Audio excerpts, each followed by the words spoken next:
সুপ্রিয় শিক্ষার্থীরা, কেমন আছো সবাই?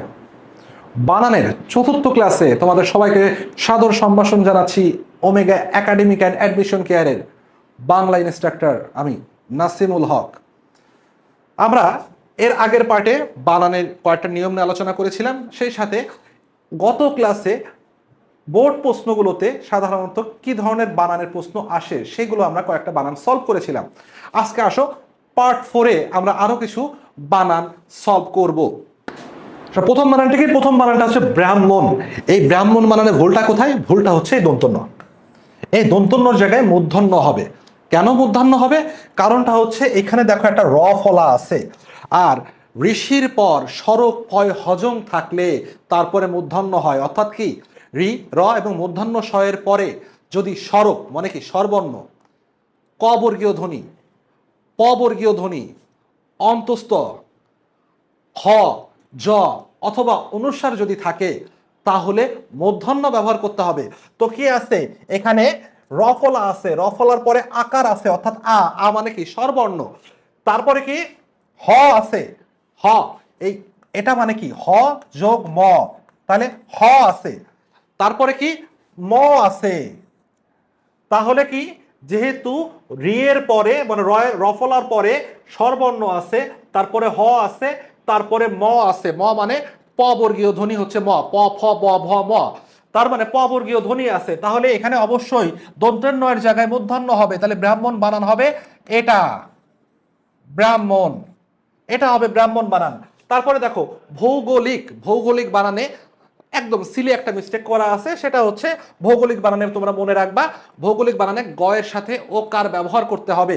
তাহলে ভৌগোলিক বানানটা হবে ভৌ গো লিক, এটা হবে ভৌগোলিক বানান, গ এর সাথে ওকার হবে। এরপরে দেখো মনীষী বানান। এই মনীষী বানানে সবকিছু ঠিক আছে, শুধু দন্তন্বয় রস্যিকারের জায়গায় দন্তন্বয় দীর্ঘিকার হবে, অর্থাৎ দুটাই দীর্ঘিকার। মনীষী বানানে মনে রাখবা, মনীষী বানানে দুটাই দীর্ঘিকার, মনীষী দুটাই দীর্ঘিকার হবে মনীষী বানানে। এরপরেটা দেখো মনোপুত, মনোপুত বানানে ভুল কোথায়? মনোপুত বানানে ভুল এখানে যে ক খ প ফ এবং দন্ত স, আবারও বলছি ক খ প ফ এবং দন্ত স, এই পাঁচটি বর্ণের আগে, এই পাঁচটি বর্ণের আগে বিসর্গ বসতে পারে। এই পাঁচটা বর্ণ ব্যতীত যদি অন্য কোনো বর্ণ থাকে তাহলে বিসর্গটা ও কারে কনভার্ট হয়ে যাবে।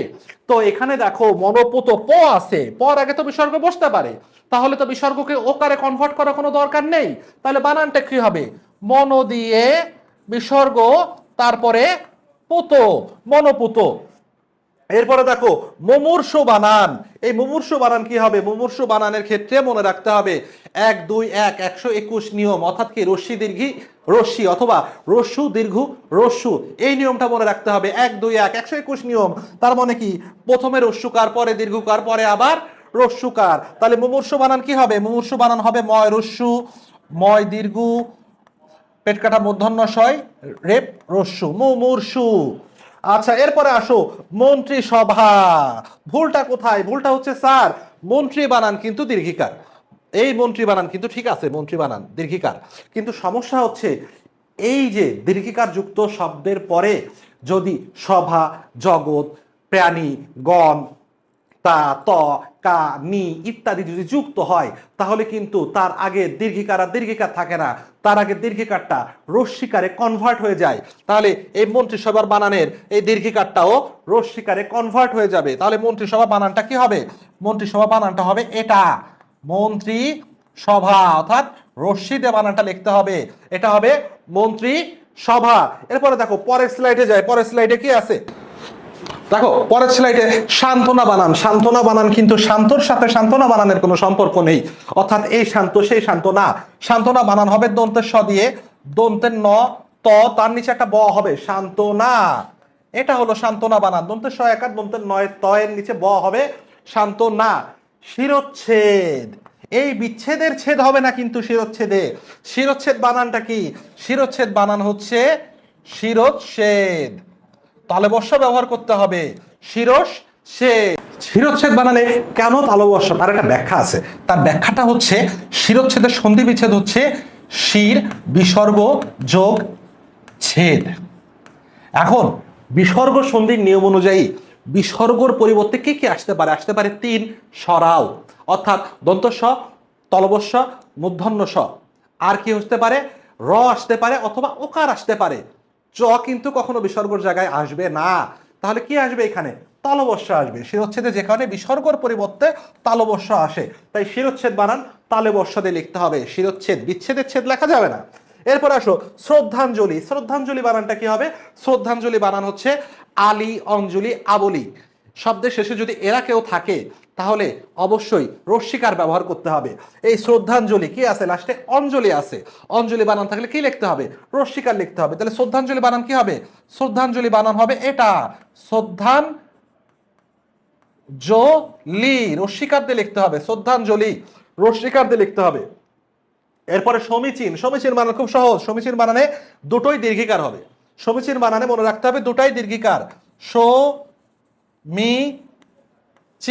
সমীচীন বানানে দুটোই দীর্ঘিকার। এরপরে আসো সহযোগিতা। একটু আগে নিয়মটা বলছিলাম, সহযোগী বানানে কিন্তু দীর্ঘিকার, ঠিক আছে। কিন্তু এই দীর্ঘিকার যুক্ত শব্দের পরে যদি তা, ত, কা, কি, নি এগুলো ইত্যাদি যদি যুক্ত হয়, গণ, জগৎ, প্রাণী, বিদ্যা এগুলো যে কোনো কিছু যদি যুক্ত হয়ে যায় তাহলে কি করতে হবে?